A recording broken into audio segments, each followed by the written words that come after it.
Hi friends, welcome back to my channel. ಹೇಗಿದ್ದೀರಾ ಎಲ್ಲರೂ ಚೆನ್ನಾಗಿದ್ದೀರಾ ಅಂತ ಅಂದ್ಕೊಳ್ತೀನಿ. ಬೆಳಗ್ಗೆಯಿಂದ ವ್ಲಾಗ್ನ ಶುರು ಮಾಡ್ತಾ ಇದ್ದೀನಿ. ಸೊ ಇವತ್ತು ಅಪ್ಪುಗೆ ಫಸ್ಟ್ ಡೇ ಆಫ್ ಸ್ಕೂಲ್. ನಿಜವಾಗ್ಲೂ ಒಂಥರ ಖುಷಿ ಇದೆ ಅಂತಲೇ ಹೇಳ್ಬೋದು. ತುಂಬ ದಿನಗಳ ನಂತರ ನನ್ನ ಮಗ ಸ್ಕೂಲ್ಗೆ ಹೋಗ್ತಾ ಇರೋವಂಥದ್ದು. ನಿಮಗೆ ಗೊತ್ತು ಲಾಸ್ಟ್ ಇಯರ್ ಏನಾಗಿತ್ತು ಅಂತ ಅಂದ್ಬಿಟ್ಟು ಅವನಿಗೆ ಹಾಫ್ ಇಯರ್ ಸ್ಕೂಲ್ಗೆ ಕಳ್ಸೋದಕ್ಕೆ ಆಗಿರಲಿಲ್ಲ. ಸೊ ಇವಾಗ ಒಳ್ಳೆ ಸ್ಟಾರ್ಟ್ ಅಂತಲೇ ಹೇಳ್ಬೋದು ನನ್ನ ಮಗನಿಗೆ. ಇಲ್ಲಿಂದ ಎಲ್ಲ ಚೆನ್ನಾಗೇ ಇರಲಿ ಅಂತ ಅಂದ್ಬಿಟ್ಟು ಬೆಳಗ್ಗೆ ಎದ್ದಿದ ತಕ್ಷಣ ದೇವ್ರ ಹತ್ರ ಕೇಳಿಕೊಂಡೆ. ಹಾಗೆ ಎಲ್ಲ ಒಳ್ಳೆಯದೇ ಆಗಲಿ ಅಂತ ಅಷ್ಟೇ. ಇನ್ನು ನಾನು ಫ್ರೆಶ್ ಅಪ್ ಆಗಿ ಬಂದು ಇವಾಗ ನೈಟ್ ತೊಳೆದಿಟ್ಟಿದ್ದ ಪಾತ್ರೆಗಳನ್ನೆಲ್ಲ ಎತ್ತಿಡ್ತಾ ಇದ್ದೀನಿ. ಸೊ ನೈಟೇ ಆಲ್ಮೋಸ್ಟ್ ಎಲ್ಲ ಕೆಲಸನೂ ಮಾಡಿ ಮುಗಿಸ್ಕೊಂಬಿಡೋಣ ಅಂತ ಆದಷ್ಟು ಮಾಡಿಕೊಂಡೆ. ಇನ್ನು ಯಾವ ಕೆಲಸ ಆಗಲಿಲ್ಲ ಅದನ್ನೆಲ್ಲ ಹಾಗೆ ಉಳಿಸಿದ್ದಾಯಿತು, ಬೆಳಗ್ಗೆ ಮಾಡ್ಕೊಳ್ಳೋಣ ಬಿಡು ಅಂತ. ಯಾಕೆ ಅಂತಂದರೆ ಪಾಪು ಕೂಡ ಅಳ್ತಿದ್ಲು. ಇನ್ನು ಪಾಪು ಅಳೋ ಟೈಮಲ್ಲಿ ನಾನು ಕೆಲಸ ಮಾಡಿಕೊಂಡು ಇದ್ದರೆ ಆಗಲ್ಲ, ಮತ್ತು ಅವಳಿಗೂ ಕೂಡ ನಿದ್ದೆ ಮುಂದೆ ಹೋಗಿಬಿಡುತ್ತೆ. ಆಮೇಲೆ ಅವನಿಗೂ ಸರಿಗೆ ನಿದ್ದೆ ಟೈಮ್ ಆಗಲ್ಲ ಅಂತ ಅಂದ್ಬಿಟ್ಟು ಸರಿ ಬಿಡು, ಎಷ್ಟಾಗುತ್ತೋ ಅಷ್ಟು ಮಾಡ್ಕೊಳ್ಳೋಣ, ಇನ್ನು ಆದಷ್ಟು ಬೆಳಗ್ಗೆ ಮಾಡಿಕೊಂಡ್ರೆ ಆಯಿತು ಅಂತ. ಇನ್ನು ಇದೊಂದು ಕೆಲಸ ಮಾತ್ರ ಪಾತ್ರೆದು ಮುಗಿದ್ಬಿಟ್ರೆ ಅಡುಗೆ ಮನೆ ಎಲ್ಲ ಕಂಪ್ಲೀಟ್ ಕ್ಲೀನಾಗಿರುತ್ತೆ. ಮತ್ತು ಬೆಳಗ್ಗೆ ಎದ್ದು ಆರಾಮಾಗಿ ಪಾತ್ರೆಗಳನ್ನೆಲ್ಲ ಜೋಡಿಸ್ಕೊಂಡು ಆಮೇಲೆ ನಾನು ಕೂಡ ಕೆಲಸಗಳನ್ನ ಮಾಡ್ಕೊಬೋದು, ಅಂದರೆ ತಿಂಡಿ ಕೆಲಸನ.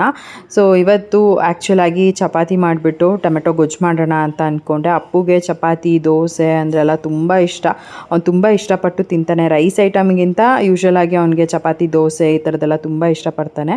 ಸೊ ಇವತ್ತು ಚಪಾತಿನೇ ಮಾಡೋಣ ಅಂತ ಅಂದ್ಬಿಟ್ಟು ನೈಟೇ ಎಲ್ಲ ಪ್ಲ್ಯಾನ್ ಮಾಡ್ಕೊಂಡಿದ್ದೆ. ಇನ್ನು ಇವಾಗ ಪಾತ್ರೆಗಳನ್ನೆಲ್ಲ ಜೋಡಿಸಿಟ್ಬಿಟ್ಟು ಅದಾದಮೇಲೆ ಅಪ್ಪುನ ಕೂಡ ಹೋಗಿ ಎಬ್ಬರಿಸಿದ್ದಾಯಿತು. ತುಂಬ ಲೇಟಾಗಿ ಎಲ್ಲ ಎಬ್ಬರಿಸೋದು ಬೇಡ. ಯಾಕೆ ಅಂತಂದರೆ ಅವನು ವಾಶ್ರೂಮ್ಗೆಲ್ಲ ಹೋಗಿ ಸ್ನಾನ ಮಾಡ್ಕೊಂಬಂದು ರೆಡಿಯಾಗಿ ಕುತ್ಕೊಂಡ್ಬಿಟ್ರೆ ಅದಾದಮೇಲೆ ನಾನು ತಿಂಡಿ ರೆಡಿ ಆಗುತ್ತೆ, ತಿಂಡಿ ಕೂಡ ಕೊಡ್ಬೋದು. ಸೊ ತಿಂಡಿ ತಿಂತಾನೆ. ಅದಾದಮೇಲೆ ನಾನು ಹೋಗಿ ಸ್ನಾನ ಎಲ್ಲ ಮುಗಿಸ್ಕೊಂಡು ಬರೋಣ ಅನ್ನೋದು ಇತ್ತು. ಎಷ್ಟರ ಮಟ್ಟಿಗೆ ಇದಾಗುತ್ತೋ ಏನೋ ಗೊತ್ತಿಲ್ಲ. ಇವಾಗ ಪಾಪು ಇರೋದ್ರಿಂದ ಅಲ್ವಾ, ಮುಂಚೆ ಥರ ರೂಟೀನ್ ಹೀಗೆ ಹೋಗಬೇಕು ಅಂತ ಅಂದರೆ ಆಗೋದಿಲ್ಲ. ಪಾಪು ಇರೋದ್ರಿಂದ ಸ್ವಲ್ಪ ಟೈಮ್ ಮ್ಯಾನೇಜ್ ಮಾಡ್ಕೊಳ್ಳೋದು ಕಷ್ಟ ಆಗುತ್ತೆ. ನೋಡಿಕೊಂಡು ಸ್ಟಾರ್ಟಿಂಗ್ ಹೇಗಾಗುತ್ತೋ ಹಾಗೆ ಅಂದ್ಕೊಂಡಿದ್ದೀವಿ. ಇನ್ನು ಅಪ್ಪನೂ ಎಬ್ಬರಿಸಿದ್ದಾಯಿತು. ಅವನು ಕೂಡ ಎದ್ದು ಬಂದು ಇವಾಗ ಬಿಸಿನೀರು ಬಿಸಿ ಆಗೋದಕ್ಕೆ ಅಂತ ಇಡ್ತಾ ಇದ್ದಾನೆ ಕೆಟಲ್ನಲ್ಲಿ. ಅವನಿಗೇನು ಇದೆಲ್ಲ ಹೊಸದಲ್ಲ, ಅವನು ಇವೆಲ್ಲ ಮಾಡ್ತಿದ್ದ. ಆಮೇಲೆ ಕಮೆಂಟ್ ಮಾಡ್ತಾರಲ್ವ, ಹಾಗಾಗಿ ಹೇಳೋಣ ಅಂತ ಹೇಳಿದ್ದು. ಸೊ ಕೆಟಲ್ನಲ್ಲಿ ನೀರು ತುಂಬಿಸ್ಬಿಟ್ಟು ಅದನ್ನು ಬಿಸಿ ಮಾಡೋದು ಇಂಥದನ್ನೆಲ್ಲ ಅವನು ಆರಾಮಾಗಿ ಮಾಡ್ತಾನೆ. ಇನ್ನು ಇವಾಗ ನಾನು ಹಾಲು ಬಿಸಿ ಮಾಡಿಬಿಡೋಣ, ಅಪ್ಪುಗೆ ಹಾಲು ಕೊಡೋಣ ಅಂತ ಅಂದ್ಬಿಟ್ಟು ಇವಾಗ ರೆಡಿ ಮಾಡ್ಕೊಳ್ತಾ ಇದ್ದೀನಿ. ಸೊ ಅಡುಗೆ ಮನೆಯಲ್ಲಿ ಆಲ್ಮೋಸ್ಟ್ ಒಂದೇ ಸಲ ಎಲ್ಲ ಕೆಲಸನ ಕಂಪ್ಲೀಟ್ ಮಾಡ್ಕೊಂಬಿಡ್ತೀನಿ. ಲೈಕ್ ಕ್ಲೀನಿಂಗ್ ಆಗಿರ್ಬೋದು, ಏನೇ ಇದ್ರೂ ಎಲ್ಲ ಮಾಡಿಬಿಟ್ಟು ಕಂಪ್ಲೀಟ್ ಮಾಡ್ಕೊಂಬಿಡ್ತೀನಿ. ಸೊ ದಟ್ ಈಸಿಯಾಗಿರುತ್ತೆ ನನಗೆ. ನೆಕ್ಸ್ಟು ಯಾವಾಗಾದರೂ ಅಡುಗೆ ಮಾಡೋವಾಗ ನನಗೆ ಮೆಸ್ಸಿಯಾಗಿ ಇಟ್ಕೊಳ್ಳೋದು ಇದೆಲ್ಲ ಅಷ್ಟಿಷ್ಟ ಆಗೋದಿಲ್ಲ. ಅಡುಗೆ ಮನೆ ಎಸ್ಪೆಷಲಿ ನನಗೆ ಕ್ಲೀನಾಗಿತ್ತು ಅಂತಂದರೆ ನನ್ನ ಮೂಡ್ ಆರಾಮಾಗಿರುತ್ತೆ ಅಂತಲೇ ಹೇಳ್ಬೋದು. ಇನ್ನೆಲ್ಲ ಕೆಲಸಗಳು ನೆಕ್ಸ್ಟ್ ಮಾಡಿದ್ರೂ ನಡೆಯುತ್ತೆ, ಮಾಡಿಲ್ಲ ಅಂದರೂ ನಡೆಯುತ್ತೆ ಅನ್ನೋ ಥರ. ಅಡುಗೆ ಮನೆ ನನಗೆ ಕ್ಲೀನಾಗಿರಬೇಕು. ಸೊ ಕ್ಲೀನಾಗೇ ಇಟ್ಕೊಂಡಿರ್ತೀನಿ ಯಾವಾಗ್ಲೂ. ಇವಾಗ ಚಪಾತಿ ಹಿಟ್ಟನ್ನು ಕಲಿಸ್ಬಿಡೋಣ ಅಂತ ಅಂದ್ಬಿಟ್ಟು ಫಸ್ಟಿಗೆ ಚಪಾತಿ ಹಿಟ್ಟನ್ನು ಕೂಡ ಕಲಿಸ್ದೆ. ಅಷ್ಟೊತ್ತಿಗೆ ಹಾಲು ಕೂಡ ರೆಡಿ ಆಯಿತು. ಅಪ್ಪುಗೆ ಬಿಸಿಯಾಗಿರೋ ಹಾಲನ್ನ ಸ್ವಲ್ಪ ತಣ್ಣಗೆ ಮಾಡಿಬಿಟ್ಟು, ಅಂದರೆ ತಣ್ಣಗೆ ಅಂದರೆ ತುಂಬ ತಣ್ಣಗಲ್ಲ, ಒಂದು ಸ್ವಲ್ಪ ಬೆಚ್ಚಗೆ ಮಾಡಿಬಿಟ್ಟು ಕೊಡ್ತೀನಿ. ಅವನು ತುಂಬ ಬಿಸಿ ಬಿಸಿ ಹಾಲನ್ನ ಕುಡಿಯೋದಿಲ್ಲ. ಹಾಗಾಗಿ ಇನ್ನು ಅದೇ ಗ್ಯಾಪಲ್ಲಿ ನಾನು ಕೂಡ ಒಂದು ಸ್ವಲ್ಪ ಕಾಫಿ ಮಾಡಿಕೊಂಡು ಕುಡಿದೆ. ಅದೇನೋ ಗೊತ್ತಿಲ್ಲ, ಕಾಫಿ ಕಂಪ್ಲೀಟಾಗಿ ಬಿಟ್ಬಿಡೋಣ ಅಂತ ಅಂದ್ಕೊಳ್ತೀನಿ, ಬಟ್ ಅದು ಬಿಡೋದಕ್ಕೆ ಆಗ್ತಾಯಿಲ್ಲ. ಬಟ್ ಮುಂಚೆಗಿಂತ ಒಂದು ಸ್ವಲ್ಪ ಕಡಿಮೆ ಮಾಡಿದ್ದೀನಿ ಅಂತಲೇ ಹೇಳ್ಬೋದು. ಇನ್ನು ಇವಾಗ ಟೊಮೆಟೊ ಗೊಜ್ಜಿಗೆ ಏನು ಬೇಕು ಎಲ್ಲನೂ ಕಟ್ ಮಾಡಿ ರೆಡಿ ಮಾಡ್ಕೊಂಡಿದ್ದಾಯಿತು. ಅಪ್ಪು ಕೂಡ ಸ್ನಾನ ಮಾಡ್ಕೊಳ್ಳೋದಕ್ಕೆ ಅಂತ ಹೇಳಿ ಹೋದ. ಜೀವನೇ ಎಲ್ಲ ಸ್ನಾನ ಮಾಡಿಸಿ ಅಪ್ಪುನ ರೆಡಿ ಮಾಡ್ತಾರೆ. ಯಾಕಂದರೆ ಅವರು ಕೂಡ 6:45ಗೆಲ್ಲ ಮನೆ ಬಿಟ್ಬಿಡ್ತಾರೆ. ಸೊ ಅವ್ರಿಗೂ ಕೂಡ ಇನ್ಮೇಲಿಂದ ಬಾಕ್ಸ್ ರೆಡಿ ಮಾಡಿ ಕೊಡೋಣ ಅನ್ನೋದು. ಯಾಕೆ ಅಂತಂದರೆ ಅವ್ರಿಗೆ ಆಫೀಸಲ್ಲೇ ಇರುತ್ತೆ. ಸುಮಾರು ಜನ ಕೇಳ್ತಿದ್ರು ಇದನ್ನು ಕೂಡ. ಅವ್ರಿಗೆ ಕ್ಯಾಂಟೀನಲ್ಲೇ ಊಟ ಎಲ್ಲ ಆಗುತ್ತೆ. ಮುಂಚೆ ಅವರು ಆಫೀಸಿಗೆ ಜಾಯ್ನ್ ಆದಾಗಿಂದ ಇಲ್ಲಿವರೆಗೂ ಅವರು ಅಲ್ಲೇ ಮಧ್ಯಾಹ್ನ ಮತ್ತು ಬೆಳಗ್ಗೆ 2 ಟೈಮ್ ಕೂಡ ಊಟ ಮಾಡ್ಕೊಳ್ತಾಯಿದ್ರು. ನಾನೇನು ಬಾಕ್ಸ್ ರೆಡಿ ಮಾಡಬೇಕು ಅನ್ನೋ ಥರ ಏನಿರಲಿಲ್ಲ. ಬಟ್ ಇನ್ಮೇಲಿಂದ ನಾನೇ ಒಂದು ಸ್ವಲ್ಪ ಬೇಗ ಎದ್ದರೆ ಅಪ್ಪುಗೂ ಕೂಡ ಬಾಕ್ಸ್ ರೆಡಿ ಮಾಡ್ಬೋದು, ಜೀವನ್ಗೆ ಕೂಡ ರೆಡಿ ಮಾಡ್ಬೋದಲ್ವಾ ಅಂತ ಅಂದ್ಬಿಟ್ಟು ಇವಾಗ ಮಾಡ್ತಾಯಿದ್ದೀನಿ. ಸೊ ಅವ್ರಿಗೂ ಕೂಡ ಇದರಿಂದ ಹೆಲ್ತ್ ಬೆನಿಫಿಟ್ಸ್ ಇದೆ. ಮನೆ ಊಟನೇ ಮಾಡೋದ್ರಿಂದ ಆರೋಗ್ಯನೂ ಚೆನ್ನಾಗಿರುತ್ತೆ ಅನ್ನೋ ಒಂದು ಕಾಳಜಿ ಅಷ್ಟೇನೆ. ಹಂಗಂದ್ಬಿಟ್ಟು ಇಷ್ಟು ದಿನ ಇರಲಿಲ್ವಾ ಅನ್ನೋದಲ್ಲ, ಇಷ್ಟು ದಿನ ಆಗ್ತಿರ್ಲಿಲ್ಲ. ಅವರು ತೊಗೊಂಡು ಹೋಗಬೇಕು ಅನ್ನೋ ಥರ ಇರಲಿಲ್ಲ. ಅವರೇ ಹೇಳ್ತಿದ್ರು, ಇಲ್ಲ ನಾನು ಅಲ್ಲೇ ತಿನ್ಕೊಳ್ತೀನಿ ಬಿಡು, ಏನಕ್ಕೆ ಬೇಗ ಮಾಡೋದು ಅಂತೆಲ್ಲ ಅಂದ್ಬಿಟ್ಟು ಅವರೇ ಹೇಳ್ತಿದ್ರು. ಇವಾಗ ಹೇಗಿದ್ದರೂ ಅಪ್ಪುಗೆ ಅಂತ ಮಾಡ್ತಾಯಿದ್ದೀನಿ. ಇನ್ನೊಂದು 2 ಚಪಾತಿ ಎಕ್ಸ್ಟ್ರಾ ಹೊತ್ತೋದ್ರಲ್ಲಿ ನನಗೇನು ಕಷ್ಟ ಇಲ್ಲ. ಸೊ ಬೆಳಗ್ಗೆ ತಿಂಡಿಗೆ ಅಂತ, ಅದಾದಮೇಲೆ ಮಧ್ಯಾಹ್ನ ಊಟಕ್ಕೆ ಅಂತ 2ಕ್ಕೂ ಸೇರಿಸಿ ಅವರಿಗೆ ಬಾಕ್ಸ್ ಎಲ್ಲ ರೆಡಿ ಮಾಡಿ ಕೊಟ್ಟಿದ್ದಾಯಿತು. ಇವಾಗ ಅಪ್ಪುಗೆ ಅಂತ ಅಂದ್ಬಿಟ್ಟು ಹೊಸ ಬಾಕ್ಸ್ ಏನು ತೊಗೊಂಡು ಬಂದಿದ್ದೆ, ಅದು ಸ್ಟಿಕ್ಕರೆಲ್ಲ ಅಂಟಿಸಿರ್ತಾರಲ್ವ, ಸೊ ಅದನ್ನೆಲ್ಲ ರಿಮೂವ್ ಮಾಡಿಬಿಟ್ಟು ಇವಾಗ ಬಾಕ್ಸ್ ತೊಳೆದು ರೆಡಿ ಮಾಡ್ಕೊಂಡಿದ್ದಾಯಿತು ಅಪ್ಪುಗೆ. ಇನ್ನಿವಾಗ ಜೀವನ್ ಫಸ್ಟ್ ಡೇ ಅಲ್ವಾ ಸ್ಕೂಲಿಗೆ, ಅಪ್ಪು ಹೋಗ್ತಾ ಇರೋದು, ಹಾಗಾಗಿ ಅವನಿಗೆ ಮುದ್ದು ಕೊಟ್ಬಿಟ್ಟು ಹುಷಾರು ಅಪ್ಪು, ಚೆನ್ನಾಗಿ ಓದಬೇಕು ಹಂಗೆ ಹಿಂಗೆ ಅಂತೆಲ್ಲ ಹೇಳಿ ಆಮೇಲೆ ಅವರು ಆಫೀಸಿಗೆ ಹೊರಟರು. ಸಿರಿ ಇನ್ನೂ ಎದ್ದಿರಲಿಲ್ಲ. ಸಿರಿ ಎದ್ದೇಳೋ ಅಷ್ಟೊತ್ತಿಗೆ ನಾನು ಕೂಡ ಆಲ್ಮೋಸ್ಟ್ ಎಲ್ಲ ಕೆಲಸನೂ ಮಾಡ್ಕೊಂಡ್ಬಿಟ್ಟಿದ್ದೆ, ಏನೂ ಪೆಂಡಿಂಗ್ ಅಂತ ಇರಲಿಲ್ಲ. ಪಾಪು ಮಲಗಿದ್ರೆ ನನಗೆ ಆರಾಮಾಗಿ ಎಲ್ಲ ಕೆಲಸನೂ ಮಾಡ್ಕೊಂಬಿಡ್ಬೋದು. ಇಫ್ ಇನ್ ಕೇಸ್ ಏನಾದರೂ ಪಾಪು ಎದ್ಬಿಟ್ರೆ ಅವಳು ಇರೋದಿಲ್ಲ. ಅವಳಿಗೇನಂದರೆ ಇವಾಗ ನಾವು ಮುಂದೆನೇ ಇರಬೇಕು, ಹಿಂದೆ ಮುಂದೆ ಓಡಾಡ್ತಾಯಿದ್ರೆ ಅವಾಗ ಸುಮ್ಮನೆ ಇರ್ತಾಳೆ, ಇಲ್ಲ ಅಂತ ಅಂದರೆ ಅವಳು ಅಳೋದು. ಇನ್ನು ಅಪ್ಪುಗೆ ಈಗ ಬಾಕ್ಸ್ ರೆಡಿ ಮಾಡಿದ್ದಾಯಿತು. ಚಪಾತಿ ಹಾಗೆಯೇ ಖರ್ಜೂರನ ಹಾಕಿದ್ದೀನಿ. ಸೊ ಸ್ನ್ಯಾಕ್ಸಿಗೆ ಸುಮ್ಮನೆ ಯಾಕೆ ಅದು ಇದು ಏನಾದ್ರು ಕೊಡೋದು ಅಲ್ವಾ, ಈ ಥರ ಡ್ರೈ ಫ್ರೂಟ್ಸ್ ಏನಾದರೂ ಕೊಟ್ಟರೆ ಇಷ್ಟಪಟ್ಟು ತಿಂತಾನೆ. ಸೊ ಹಾಗಾಗಿ ಅಪ್ಪುಗೆ ಖರ್ಜೂರನ ಹಾಕಿದ್ದೀನಿ. ಇನ್ನಿವಾಗ ಅಪ್ಪುಗೆ ಚಪಾತಿ ತಿನ್ಸೋಣ ಅಂತ ಅಂದ್ಬಿಟ್ಟು ತಿನ್ನಿಸ್ತಾ ಇದ್ದೆ. ಅವನಿಗೆ ಕೊಟ್ಟಿದ್ದೆ, ಬಟ್ ಅವನಂತೂ ಆಲ್ಮೋಸ್ಟ್ ಹೇಳಬೇಕು ಅಂದರೆ ಒಂದು ಅರ್ಧ ಗಂಟೆ ತನಕ ಹಾಗೇ ಸುಮ್ಮನೆ ತಟ್ಟೆ ಇಟ್ಕೊಂಡು ಟಿ ವಿ ನೋಡ್ತಾ ಇದ್ದ. ಸೊ ಹಾಗಾಗಿ ಬಾಯಲ್ಲಿ ನಾನೇ ತಿನ್ನಿಸ್ತೀನಿ ಬೇಗ ಬೇಗ ಅಂತ ಅಂದ್ಬಿಟ್ಟು ಅವನಿಗೆ ಚಪಾತಿ ಎಲ್ಲ ತಿನ್ನಿಸಿ ಅದಾದಮೇಲೆ ಪಾಪುಗೂ ಕೂಡ ಫೀಡಿಂಗ್ ಮಾಡಿಸಿ ಆಮೇಲೆ ನಾನು ಹೋಗಿ ಸ್ನಾನ ಮಾಡಿಕೊಂಡು ಬಂದೆ. ಇನ್ನು ಪಾಪುಗೆ ಇಷ್ಟು ಬೇಗ ಸ್ನಾನ ಮಾಡಿಸೋದು ಬೇಡ ಅಂತ, ಯಾಕಂದರೆ ನಾನು ಬೆಳಗ್ಗೆ ಸ್ನಾನ ಮಾಡಿದಾಗ ಟೈಮ್ ಆಗಲೇ 7:30 ಆಗಿತ್ತು. ಇನ್ನು ಇಷ್ಟು ಬೇಗ ಪಾಪುಗೆ ಸ್ನಾನ ಮಾಡಿಸಿದ್ರೆ ಅವಳಿಗೆ ರೆಡಿ ಮಾಡಿ ಆಮೇಲೆ ನಾನು ಸ್ನಾನ ಮಾಡ್ಕೊಂಡು ನಾನು ರೆಡಿಯಾಗಿ ನಾವು 8 ಗಂಟೆ ಅಷ್ಟೊತ್ತಿಗೆಲ್ಲ ಮನೆ ಬಿಡೋದಕ್ಕೆ ತುಂಬ ಲೇಟಾಗಿ ಹೋಗ್ಬಿಡುತ್ತೆ. ಸೊ ಹಾಗಾಗಿ ನಾನು ಸ್ನಾನ ಮಾಡಿಕೊಂಡು ಬಂದೆ. ಆಮೇಲೆ ಮಧ್ಯಾಹ್ನ ಹಾಗೆ ಪಾಪುಗೆ ಸ್ನಾನ ಮಾಡಿಸೋಣ ಬಿಡು ಅಂತ ಅಂದ್ಕೊಂಡು. ಇನ್ನಿವಾಗ ಹೇಗಿದ್ದರೂ ಎಲ್ಲ ಕೆಲಸನೂ ಮುಗ್ದಿತ್ತು, ಏನೂ ಕೂಡ ಪೆಂಡಿಂಗ್ ಇರಲಿಲ್ಲ. ಸೊ ಆರಾಮಾಗಿ ನಾನು ಏನಿದೆ ದೇವ್ರ ಪೂಜೆ ಮಾಡಿಬಿಡೋಣ ಅಂತ ಅಂದ್ಬಿಟ್ಟು, ಫಸ್ಟ್ ಡೇ ಸ್ಕೂಲ್ಗೆ ಹೋಗ್ತಿದ್ದಾನೆ ನನ್ನ ಮಗ, ಹಾಗಾಗಿ ದೇವರ ಬ್ಲೆಸ್ಸಿಂಗ್ಸ್ ಕೂಡ ಬೇಕಲ್ವ, ಅದಕ್ಕಾಗಿ ಪೂಜೆನೂ ಕೂಡ ಮಾಡಿಬಿಟ್ಟು ಆಮೇಲೆ ಅಪ್ಪನ ಸ್ಕೂಲಿಗೆ ಕರ್ಕೊಂಡು ಹೋಗೋಣ ಅಂತ ಕರ್ಕೊಂಡು ಹೋದೆ. ನನಗಂತೂ ನೆಮ್ಮದಿಯಾಗಿ ಪೂಜೆ ಮಾಡಬೇಕು, ಏನೂ ಸೌಂಡ್ ಇರಬಾರ್ದು. ಅಂದರೆ ಇವಾಗ ಪಾಪು ಅಳ್ತಿದ್ರು ಕೂಡ ಮನಸಲ್ಲೇ ಪೂಜೆ ಮಾಡೋದಕ್ಕಾಗೋದಿಲ್ಲ. ಸೊ ಪಾಪು ಏನಾದರೂ ಆರಾಮಾಗಿದ್ಲು ಅಂತ ಅಂದರೆ ನಾನು ಪೂಜೆ ಮಾಡಿಬಿಡ್ತೀನಿ. ಮತ್ತು ನಂಗೆ ಬೇಗ ಬೇಗ ಪೂಜೆ ಮಾಡಬೇಕು ಅನ್ನೋ ಥರನೂ ಇಲ್ಲ, ಆರಾಮಾಗಿ ಕೂತ್ಕೊಂಡು ಪೂಜೆ ಮಾಡಬೇಕು. ಸೊ ಆರಾಮಾಗಿ ಪೂಜೆ ಎಲ್ಲ ಆಯಿತು. ಅದಾದಮೇಲೆ ಇವಾಗ ಅಪ್ಪುಗೆ ಮಂಗಳಾರತಿ ಕೂಡ ಕೊಟ್ಟು ಕೊರ್ಗಜ್ಜಂಗೆ ಆ್ಯಕ್ಚುಲಾಗಿ ನಾವು ಹೇಳಿದ್ದೆ ಒಂದು ವ್ಲಾಗಲ್ಲಿ 500 ರೂಪಾಯಿನ ಕಳಿಸಿದ್ವಿ ಅಂತ ಯಜಮಾನ ಆ್ಯಪಲ್ಲಿ. ಸೊ ಅಲ್ಲಿಂದ ಪ್ರಸಾದನ ಕೂಡ ಕಳಿಸಿದ್ರು, ಅದನ್ನು ಅಪ್ಪುಗೆ ಇವಾಗ ಕೊಡ್ತಾಯಿದ್ದೀನಿ. ಅವನಿಗೂ ಎಲ್ಲ ಒಳ್ಳೆಯದಾಗಲಿ ಅಂತ. ನಿಜವಾಗ್ಲೂ ನನಗೆ ಲಾಸ್ಟ್ ಇಯರ್ ಆಗಿದ್ದ ಇನ್ಸಿಡೆಂಟ್ ಆಗಿರ್ಬೋದು ಎಲ್ಲನೂ ಒಂಥರ ಬೇಜಾರು ಅಂತಲೇ ಹೇಳ್ಬೋದು. ನನ್ನ ಮಗನ 1 ವರ್ಷ ವೇಸ್ಟ್ ಆಗೋಯ್ತು, ಯಾರೋ ಮಾಡಿದ ತಪ್ಪಿಂದ ನನ್ನ ಮಗನಿಗೆ ಅದೊಂಥರ 1 ವರ್ಷ ವೇಸ್ಟ್ ಆಯಿತು. ಇನ್ನೇನು ಮಾಡೋಕ್ಕಾಗಲ್ಲ, ಪಾಸ್ಟ್ ಈಸ್ ಪಾಸ್ಟ್, ಎಲ್ಲನೂ ಮರೆತುಬಿಟ್ಟು ಇವಾಗ ನನ್ನ ಮಗನಿಗೆ ಹೊಸ ಸ್ಕೂಲ್, ಹೊಸ ಜೀವನ. ಇನ್ನು ಮುಂದೆ ಅವನು ಅರ್ಧ ದಿನ ಅವ್ನ ಸ್ಕೂಲಲ್ಲೇ ಕಳೀತಾನೆ, ಎಲ್ಲ ಚೆನ್ನಾಗಿರಬೇಕು ಅಂತ ಅಂದ್ಬಿಟ್ಟು ನಾನು ದೇವರಲ್ಲಿ ಕೇಳಿಕೊಂಡು ವಿದ್ಯಾಬುದ್ಧಿ ಎಲ್ಲ ಕೊಟ್ಟು ದೇವರು ಅವನಿಗೆ ಕಾಪಾಡಲಿ ಅಂತ ಅಷ್ಟೇನೆ. ಇನ್ನು ಇವಾಗ ಅಪ್ಪುಗೆ ರೆಡಿ ಮಾಡಿದ್ದಾಯಿತು. ಅವನು ಹೊಸ ಶೂಸ್ ಅಂತ ಅಂದ್ಬಿಟ್ಟು ಫಸ್ಟೇ ಎಲ್ಲ ಹಾಕ್ಕೊಂಡು ಕುತ್ಕೊಂಡ್ಬಿಟ್ಟಿದ್ದ, ಆಮೇಲೆ ಅದನ್ನು ಹೊರಗಡೆ ಎಲ್ಲ ಓಡಾಡಿಲ್ಲ ಅಲ್ವಾ, ಹಾಗಾಗಿ ಫಸ್ಟೇ ಮೆನ್ಷನ್ ಮಾಡ್ತಾಯಿದ್ದೀನಿ ಅವನು ಶೂ ಎಲ್ಲ ಹಾಕ್ಕೊಂಡು ಸೋಫಾ ಮೇಲೆಲ್ಲ ಕೂತ್ಕೊಂಡಿದ್ದಾನೆ ಅಂತೆಲ್ಲ ಕಮೆಂಟ್ ಮಾಡ್ತಾರೆ ಯೂಶಲಾಗಿ. ಸೊ ಹಾಗಾಗಿ ಹೊಸ ಶೂ ಅಂತ ಅಂದ್ಬಿಟ್ಟು ಅವನು ಹಾಕ್ಕೊಂಡು ಕುತ್ಕೊಂಡ್ಬಿಟ್ಟಿದ್ದ ಖುಷಿಗೆ. ಇನ್ನು ನಾಳೆಯಿಂದ ಅದನ್ನು ಹೊರಗಡೆನೇ ಬಿಡ್ತಾರೆ. ಇವಾಗ ಹೊಸದು ಅಂತ ಮನೆ ಒಳಗಡೆ ತೊಗೊಂಬಂದಿದ್ದು ಅಷ್ಟೇನೆ. ಇನ್ನು ಪಾಪುಗೆ ಈ ರೀತಿಯಾಗಿ ಬ್ಯಾಗೆಲ್ಲ ಹಾಕ್ಕೊಂಡು ಕ್ಯಾರಿ ಬ್ಯಾಗ್ನ ರೆಡಿ ಮಾಡ್ಕೊಳ್ತಾ ಇದ್ದೀನಿ. ಇದು ಕಂಫರ್ಟಬಲ್ ಆಗಿದೆಯಾ, ನೀವು ಗಾಡಿಯೆಲ್ಲ ಓಡಿಸ್ಬೋದಾ ಅಂತ ಕೂಡ ಕೇಳ್ತಾ ಇದ್ರಿ.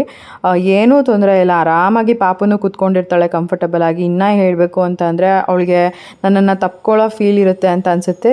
ಚೆನ್ನಾಗಿ ನಿದ್ದೆ ಕೂಡ ಮಾಡಿಬಿಡ್ತಾಳೆ ಅವಳು. ಮತ್ತು ಏನೂ ಪ್ರಾಬ್ಲಮ್ ಇಲ್ಲ ಪಾಪುಗೆ, ಕತ್ತು ನಿಂತಿಲ್ಲ ಆ ಥರ ಎಲ್ಲ ಏನೂ ತಲೆನೋವಿಲ್ಲ. ಪಾಪುಗೆ ಆರಾಮಾಗಿ ಕತ್ತು ನಿಂತಿದೆ, ಎಲ್ಲ ಚೆನ್ನಾಗೇ ಇದೆ. ಹುಷಾರಾಗಿ ಕರ್ಕೊಂಡು ಹೋಗಿ ಕರ್ಕೊಂಡು ಬರ್ಬೋದು.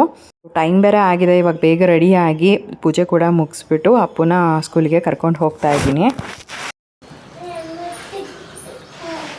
ಸೊ ಟೈಮ್ ಆಗಲೇ ಆಗಿದೆ, ನನಗೂ ಕೂಡ ಆಮೇಲೆ ಫಾಸ್ಟಾಗಿ ಗಾಡಿ ಓಡಿಸೋದಕ್ಕಾಗಲ್ಲ, ಹಾಗಾಗಿ ಒಂದು ಸ್ವಲ್ಪ ಬೇಗನೆ ಮನೆ ಬಿಡ್ತಾ ಇದ್ದೀನಿ. ಇನ್ನಿವಾಗ ಸ್ಕೂಲಿಂದ ಬಂದಮೇಲೆ ನಾನು ಮತ್ತೆ ಬ್ಲಾಗ್ನ ಕಂಟಿನ್ಯೂ ಮಾಡ್ತೀನಿ.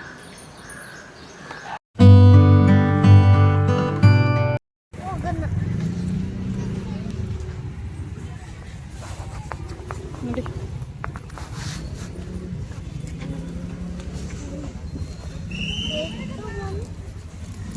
ಬಾ, ಹ್ಯಾಪಿನಾ? ಲೇಟ್ ಆಯ್ತು, ಇವಾಗ ಬೇಗ ಬಂದಿತ್ತು ಅಂದರೆ ನಾನು ಎಷ್ಟು ಕ್ಲಾಸ್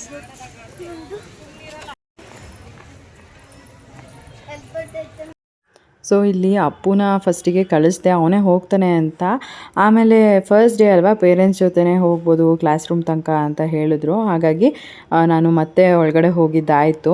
ಬಿಕಾಸ್ ಎಲ್ಲರೂ ಮಕ್ಕಳು ಜೊತೆನೇ ಹೋಗ್ತಿದ್ದಾರೆ ನೋಡಿ, ಪೇರೆಂಟ್ಸ್ ಕೂಡ. ಸೊ ಹಾಗಾಗಿ ಸರಿ ಕ್ಲಾಸ್ ತನಕ ಬಿಟ್ಬಿಟ್ಟು ಬರೋಣ, ಅವನಿಗೆ ಕೂಡ ಫಸ್ಟ್ ಡೇ ಹೆಂಗೆ ಗೊತ್ತಾಗುತ್ತೆ. ಅವತ್ತೊಂದು ದಿನ ಓರಿಯೆಂಟೇಷನ್ನಲ್ಲಿ ಬಂದಿದ್ದ, ಬಟ್ ಆಲ್ಸೋ ಫಸ್ಟ್ ಡೇ ಅಲ್ವಾ, ಕರ್ಕೊಂಡು ಹೋಗೋಣ ಅಂತ ಕರ್ಕೊಂಡು ಬಂದೆ. ಸೊ ಇವಾಗ ಅಪ್ಪನ ಕ್ಲಾಸ್ ಹತ್ರ ಬಿಡೋದಕ್ಕೆ ಅಂತ ಹೋಗ್ತಾಯಿದ್ದೀನಿ. ಅಂದರೆ ಅವನು ತುಂಬ ಖುಷಿಯಾಗಿದ್ದ, ಅವ್ನು ನೋಡ್ಬೋದು ಅವನಿಗೇ ಅವ್ನ ಫೇಸಲ್ಲಿ ಯಾವ ರೀತಿ ಫುಲ್ ಖುಷಿ ಇದೆ ಅಂತ ಅಂದ್ಬಿಟ್ಟು. ಆಮೇಲೆ ನಾನು ಹೇಳಿದೆ, ನಾನು ಮಧ್ಯಾಹ್ನ ಬರ್ತೀನಿ, ಕರ್ಕೊಂಡು ಹೋಗ್ತೀನಿ ಆಯಿತಾ, ಚೆನ್ನಾಗಿ ಎಂಜಾಯ್ ಮಾಡು, ಚೆನ್ನಾಗಿ ಓದು ಅಂತೆಲ್ಲ ಹೇಳಿಬಿಟ್ಟು ಆಮೇಲೆ ಅವನು ಕೂಡ ಕಳಿಸಿ ನಾನು ಬಂದೆ. ಅವ್ರ ಮ್ಯಾಮ್ ಅಂತೂ ಇನ್ನೂ ಚಿಕ್ಕ ಪಾಪು ಇರೋದಾ ಅಂತ ಅಂದ್ಬಿಟ್ಟು ಹೇಳ್ತಿದ್ರು. ಓರಿಯೆಂಟೇಷನ್ ಪ್ರೋಗ್ರಾಮ್ ದಿನ ನಂಗೆ ಕರ್ಕೊಂಡು ಹೋಗಿರಲಿಲ್ಲ ಅಲ್ಲ ಸಿರಿನಾ, ಹಾಗಾಗಿ. ಆಮೇಲೆ ಬಿಟ್ಬಿಟ್ಟು ಅಪ್ಪುನ ನಾನು ಅಮ್ಮನ ಮನೆಗೆ ಡೈರೆಕ್ಟಾಗಿ ಬಂದೆ ಪಾಪುನ ಕರ್ಕೊಂಡು. ಇವಾಗ ಒಂದು ಸ್ವಲ್ಪ ಹೊತ್ತು ಮಲ್ಕೊಂಡಿದ್ದೆ. ಆ್ಯಕ್ಚುಲಾಗಿ ನನಗೆ ತುಂಬ ಯಾಕೋ ನಿದ್ದೆ ಬರೋ ಥರ ಆಗ್ತಿತ್ತು. ಬೆಳಗ್ಗೆ ಅಷ್ಟೆಲ್ಲ ಕೆಲಸ ಬೇರೆ ಮಾಡಿಬಿಟ್ನ, ಮೈಕೈ ಬೇರೆ ನೋವ್ತಾಯಿತ್ತು. ನಮ್ಮಮ್ಮ ಹೀಗೆ ಏನೋ ಮಾತಾಡ್ತಾ ಇದ್ದಾರೆ ಅವ್ರ ಪಾಡಿಗವರು. ನಾನು ಫುಲ್ ನಿದ್ದೆ ಹೋಗ್ಬಿಟ್ಟಿದ್ದೀನಿ. ಸೊ ಫ್ರೆಂಡ್ಸ್, ಬೆಳಗ್ಗೆಯಿಂದ ಕರೆಕ್ಟಾಗಿ ಇನ್ನೂ ಬ್ಲಾಗ್ ಮಾಡ್ಕೊಳಕ್ಕಾಗಲಿಲ್ಲ. ಗೊತ್ತಿಲ್ಲ ಏನಂತ, ಸಖತ್ ಹರಿಬರಿ ಆಗೋಯ್ತು. ಜೊತೆಗೆ ಪಾಪು ಬೇರೆ ಎದ್ಬಿಟ್ಲ, ಅವಳ ಕಡೆ ನೋಡಿಕೊಂಡು. ಅದಾದಮೇಲೆ ನೆಕ್ಸ್ಟು ಎಲ್ಲ ಮ್ಯಾನೇಜ್ ಮಾಡೋದಕ್ಕೆ ಇವತ್ತು ಸಖತ್ ಕಷ್ಟ ಆಗೋಯ್ತು ನನಗೆ. ನಾಳೆಯಿಂದ ಒಂದು ಸ್ವಲ್ಪ ಬೇಗ ಎದ್ದರೆ ಎಲ್ಲನೂ ಕರೆಕ್ಟಾಗಿ ಆಗುತ್ತೆ. ನಾನಿವತ್ತು 5:30ಗೆ ಎದ್ದೆ. 5:30ಗೆ ಎದ್ರೂ ಕೂಡ ಏನೂ ಮ್ಯಾನೇಜ್ ಮಾಡೋಕ್ಕಾಗಲಿಲ್ಲ. ಒಂಥರ ನನಗೆ ಟೆನ್ಷನ್ ಆದಂಗೆ ಆಗೋಯ್ತು. ಜೀವನ್ ಅಪ್ಪುಗೆ ಸ್ನಾನ ಮಾಡಿಸಿ ಅವರೇ ರೆಡಿ ಮಾಡಿಬಿಟ್ರು. ಹೇಗಿದ್ರೂ ಅವ್ರು ಸ್ನಾನ ಮಾಡೋಕ್ಕೆ ಹೋದಾಗ ಅಪ್ಪುಗೂ ಕೂಡ ಸ್ನಾನ ಮಾಡಿಸ್ಬಿಟ್ರೆ ನನಗೂ ಕೂಡ ಹೆಲ್ಪ್ ಆಗುತ್ತೆ. ಸೊ ಈ ರೀತಿ ಮಾಡಿದ್ರು. ಇನ್ನು ನೆಕ್ಸ್ಟು ಇವಾಗ ಅಪ್ಪುನ ಸ್ಕೂಲಿಗೆ ಬಿಟ್ಬಿಟ್ಟು ತಿಂಡಿ ತಿನ್ನಿಸಿ ಅದನ್ನು ಕರ್ಕೊಂಡೋಗಿ ಸ್ಕೂಲಿಗೆ ಬಿಟ್ಬಿಟ್ಟು ಬರೋ ಅಷ್ಟೊತ್ತಿಗೆ 9 ಗಂಟೆ ಆಗಿತ್ತು. 8:30ಗೆ ಅಪ್ಪುಗೆ ಸ್ಕೂಲ್ ಇರೋದು, ಅಂದರೆ 8:20ಗೆಲ್ಲ ಕರ್ಕೊಂಡೋಗಿ ಬಿಡಬೇಕು. ಇವತ್ತು ಸ್ವಲ್ಪ ಲೇಟ್ ಆಯಿತು. ಇನ್ನು ನಾಳೆಯಿಂದ ಕರೆಕ್ಟಾಗಿ 8:20ಗೆ ಕರ್ಕೊಂಡೋಗಿ ಬಿಟ್ಬಿಟ್ಟು ಬರ್ತೀನಿ. ಅಂದರೆ ಮನೆ ಒಂದು 8 ಗಂಟೆಗಾದರೂ ಬಿಡಲೇಬೇಕು ನಾವು, ಇಲ್ಲಾಂದರೆ ಆಗಲ್ಲ, ಸಖತ್ ಕಷ್ಟ ಆಗೋಗ್ಬಿಡುತ್ತೆ. ಸೊ ಇನ್ನು ಏನಾರ ನಾನು ಲೇಟಾಗಿ ಬಿಟ್ಟೆ ಅಂತಂದರೆ ನಾನು ಸ್ವಲ್ಪ ಗಾಡಿ ಫಾಸ್ಟಾಗಿ ಓಡಿಸ್ಕೊಂಡು ಹೋಗ್ಬೇಕಾಗುತ್ತೆ. ಯಾಕದು ಸುಮ್ಮನೆ ತಲೆನೋವು, ನಾವೇ ಮನೆ ಬೇಗ ಬಿಟ್ಬಿಟ್ರೆ ಆರಾಮಾಗಿ ಹೋಗ್ಬೋದು. ಇಲ್ಲೇ ಬಂದೆ ಅಮ್ಮನ ಮನೆಗೇ. ಅಮ್ಮ ದೋಸೆ ಹಾಕ್ಕೊಟ್ರು, ತಿಂದ್ಬಿಟ್ಟು ಪಾಪುಗೆ ಕೂಡ ಸರಿ ಮಾಡಿಕೊಟ್ಟು ಪಾಪುಗೂ ಕೂಡ ಸರಿ ತಿನ್ನಿಸಿ. ಈ ಪಾಪು ಮಲಗಿದ್ದಾಳೆ. ಟೈಮ್ ಆಲ್ರೆಡಿ 11:30 ಆಗಿದೆ. ನಮ್ಮಮ್ಮ ಏನೋ ಮಾತಾಡ್ತಾಯಿದ್ರು ಇಲ್ಲೇ ಕೂತ್ಕೊಂಡು. ಅವ್ರ ಮಾತು ಕೇಳಿಸ್ಕೊಂಡು ನಾನು ನಿದ್ದೆನೇ ಮಾಡಿಬಿಟ್ಟಿದ್ದೀನಿ. ಆಮೇಲೆ ಎದ್ದು ನೋಡ್ತೀನಿ, ಟೈಮ್ 11:30 ಆಗಿದೆ. ಇನ್ನೊಂದು ಅರ್ಧ ಗಂಟೆ ಅಲ್ವಾ ಅಂತ ಅಂದ್ಬಿಟ್ಟು ಸುಮ್ಮನೆ ಹೀಗೆ ಬ್ಲಾಗಾದರೂ ಮಾಡೋಣ ಅಂತ ಮಾಡ್ತಾಯಿದ್ದೆ. ಇನ್ನು 12 ಗಂಟೆಗೆ ಇಲ್ಲಿಂದ ಬಿಟ್ಟರೆ ಅಲ್ಲಿ ಒಂದು 12:10ಕ್ಕೆ ಬಿಟ್ರೂ ಸಾಕು, ಆರಾಮಾಗಿ ಹೋಗ್ತೀನಿ. ಪಾಪುನ ಇಲ್ಲೇ ಬಿಟ್ಟು ಹೋಗ್ತೀನಿ ಅಮ್ಮನ ಮನೆಯಲ್ಲೇ. ಬೆಳಗ್ಗೆ ಇಲ್ಲಿಗೆ ಬಂದು ಬಿಟ್ಟು ಹೋಗೋದಕ್ಕಾಗಲಿಲ್ಲ, ಒಂಥರ ಡಬಲ್ ಇದಾಗೋಗ್ಬಿಡುತ್ತೆ. ಸೊ ಹಾಗಾಗಿ ಡೈರೆಕ್ಟಾಗಿ ಸ್ಕೂಲ್ಗೆ ಹೋಗ್ಬಿಟ್ಟೆ ಪಾಪುನ ಕರ್ಕೊಂಡು. ಇನ್ನು ಅವಳದ್ದೇನು ತಲೆನೋವಿಲ್ಲ, ಕ್ಯಾರಿ ಬ್ಯಾಗ್ ಇದೆಯಲ್ಲ, ಆರಾಮಾಗಿ ಅವಳನ್ನ ಹಾಕ್ಕೊಂಡು ಕರ್ಕೊಂಡು ಹೋಗ್ಬೋದು. ಆ್ಯಂಡ್ ಚೆನ್ನಾಗಿತ್ತು ಅಪ್ಪುದು ಫಸ್ಟ್ ಡೇ ಆಫ್ ಸ್ಕೂಲ್ ಅಲ್ವಾ, ಒಂಥರ ಏನೋ ಖುಷಿ ಆಗ್ತಾಯಿತ್ತು. ಅವನಂತೂ ನನಗೆ ತುಂಬ ಖುಷಿ ಆಗ್ತಿದೆ ಹೊಸ ಸ್ಕೂಲಿಗೆ ಬಂದಿರೋದಕ್ಕೆ. ಚೆನ್ನಾಗಿದೆ ಈ ಸ್ಕೂಲು, ನಾನು ಚೆನ್ನಾಗಿ ಓದ್ತೀನಿ, ಏನೇನೋ ಪಾಪ ಅದು ಏನೇನೋ ಹೇಳ್ಕೊತಾ ಬರ್ತಾಯಿತ್ತು ನನಗೆ. ಅವನು ಕೂಡ ಕೇಳಿಸ್ಕೋಬೇಕು, ಬೇಗನೂ ಕೂಡ ಹೋಗಬೇಕು. ಒಂಥರ ಹೆಂಗೆ ಅಂತಲೇ ಗೊತ್ತಾಗಲಿಲ್ಲ, ಒಂಥರ ಅರ್ಜೆಂಟಲ್ಲೆಲ್ಲ ಆಗೋಯ್ತು ನನಗೆ. ಸೊ ನಾಳೆಯಿಂದ ಬೆಳಗ್ಗೆ ಸ್ವಲ್ಪ ಇನ್ನೂ ಬೇಗ ಎದ್ದು ಎಲ್ಲ ರೆಡಿ ಮಾಡ್ಕೊಬೇಕು ನಮ್ಮ. ಸೊ ಟೈಮ್ ಆಯಿತು ಆಗಲೇ 12:15. ಪಾಪು ಮಲಗಿದ್ದಾಳೆ. ಹೋಗ್ಬಿಟ್ಟು ಅಪ್ಪುನ ಇಲ್ಲೇ ಕರ್ಕೊಂಬರ್ತೀನಿ, ಆಮೇಲೆ ಮನೆಗೆ ಹೋಗೋಣ. ಯಾಕೆಂದರೆ ಪಾಪು ಮಲಗಿದ್ದಾಳಲ್ವ, ಇವಾಗ ಮಲಗಿರೋ ಟೈಮಲ್ಲಿ ಕರ್ಕೊಂಡು ಹೋದರೆ ಅವಳಿಗೂ ಸರಿಗೆ ನಿದ್ದೆ ಆಗೋಲ್ಲ. ಸೊ ಹಾಗಾಗಿ ಡೈರೆಕ್ಟಾಗಿ ಇಲ್ಲೇ ಕರ್ಕೊಂಬರ್ತೀನಿ. ಇಲ್ಲಿಂದ ಆಮೇಲೆ ಮನೆಗೆ ಕರ್ಕೊಂಡು ಹೋದ್ರೆ ಆಯಿತು.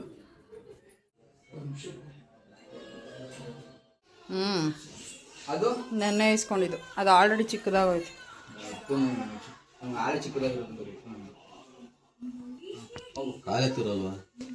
ಟೈಟು, ಚೂರು ಟೈಟು, ಜಾಸ್ತಿ ಅಲ್ಲ, ನಡಿಯೋಕ್ಕಾಗಲ್ಲ. ನಡಿಯೋ, ಬಾಯ್ ಬಾಯ್ ಬಾಯ್ ಮಾಡು ಅಪ್ಪಾಜಿಗೆ. ಇಸ್ಕೊಳ ಮಮ್ಮಿ ಹತ್ರ ಅವೆಲ್ಲ ಬಾಯ್ ಮಮ್ಮಿ ಇಸ್ಕೊಳಕ್ ಹೋದನಾ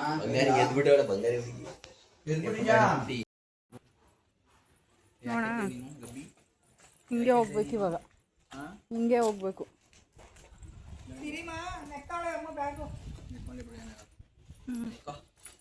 ಸೊ ಇವಾಗ ಅಪ್ಪನ ಸ್ಕೂಲಿಂದ ಕರ್ಕೊಂಡು ಆಮೇಲೆ ಅಮ್ಮನ ಮನೆಗೆ ಹೋಗಿ ಪಾಪನೂ ಕೂಡ ಕರ್ಕೊಂಡು ಈಗ ಮನೆಗೆ ಬಂದಿದ್ದಾಯಿತು. ಮನೆಗೆ ಬಂದಮೇಲೆ ಫ್ರೆಶಪ್ ಆಗಿ ಅಪ್ಪನೂ ಕೂಡ ಕೈಕಾಲು ಮುಖ ಎಲ್ಲ ತೊಳೆಸಿ ಇವಾಗ ಚಪಾತಿ ಮತ್ತು ಟೊಮೆಟೊ ಗೊಜ್ಜನ್ನ ಹಾಕ್ಕೊಂಡು ತಿಂತಾಯಿದ್ದೀನಿ. ಬೆಳಗ್ಗೆ ಅಂತೂ ತಿಂಡಿ ತಿನ್ನೋದಕ್ಕಾಗಲಿಲ್ಲ, ಅಮ್ಮನ ಮನೆಯಲ್ಲೇ ತಿಂದಿದ್ನಲ್ವ. ಸೊ ಹಾಗಾಗಿ ಇಲ್ಲಿ ಇಲ್ಲಿ ಮನೆನೇನು ಚಪಾತಿ ಹಿಟ್ಟನ್ನ ಕಲಸಿಕ್ಕಿದ್ದೆ. ಸೊ ಅದನ್ನು ತಿಂದೇ ಇರಲಿಲ್ಲ. ಇನ್ನು ಮತ್ತೆ ಮಧ್ಯಾಹ್ನಕ್ಕೆ ಕೂಡ ಸಪ್ರೇಟಾಗಿ ಅಡುಗೆ ಮಾಡ್ಕೊಂಡು ಕುತ್ಕೊಂಡ್ರೆ ಅದು ವೇಸ್ಟ್ ಆಗೋಗ್ಬಿಡುತ್ತೆ ಅಂತ ಅಂದ್ಬಿಟ್ಟು ಮಧ್ಯಾಹ್ನಕ್ಕೆ ಚಪಾತಿನೇ ಮಾಡಿಕೊಂಡು ತಿಂದಿದ್ದಾಯಿತು. ಇನ್ನು ಎಲ್ಲ ಪಾಪುನ ಮಲಗಿಸಿ ಆಮೇಲೆ ನಾನು ಕೂಡ ಒಂದು ಸ್ವಲ್ಪ ಹೊತ್ತು ರೆಸ್ಟ್ ಮಾಡಿದೆ. ಒಂದು ಸ್ವಲ್ಪ ವಿಡಿಯೋ ಎಡಿಟಿಂಗ್ ಕೆಲಸ ಎಲ್ಲ ಆಯಿತು, ಅದನ್ನೆಲ್ಲ ಮಾಡಿ ಮುಗಿಸ್ಕೊಂಡೆ. ಸೊ ಇವತ್ತಿನ ಈ ಒಂದು ವಿಡಿಯೋನ ಕೂಡ ನಾನು ಇಲ್ಲಿಗೆ ಎಂಡ್ ಮಾಡ್ತೀನಿ. ಇವತ್ತಿನ ಈ ಒಂದು ವಿಡಿಯೋ ನಿಮ್ಗೆ ಇಷ್ಟ ಆಗಿದ್ರೆ ಲೈಕ್ ಮಾಡಿ, ಕಮೆಂಟ್ ಮಾಡಿ, ಶೇರ್ ಮಾಡಿ. ಇನ್ನೂ ಯಾರು ನನ್ನ ಯೂಟ್ಯೂಬ್ ಚಾನಲ್ನ ಸಬ್ಸ್ಕ್ರೈಬ್ ಮಾಡ್ಕೊಳ್ದಲ್ಲೇ ನೋಡ್ತಾ ಇದ್ದೀರಾ, ದಯವಿಟ್ಟು ನನ್ನ ಯೂಟ್ಯೂಬ್ ಚಾನಲ್ನ ಸಬ್ಸ್ಕ್ರೈಬ್ ಮಾಡಿಕೊಂಡು ನೋಡಿ. ಸಿಗೋಣ ಮುಂದಿನ ವಿಡಿಯೋನಲ್ಲಿ. Thanks for watching. ಬಾಯ್.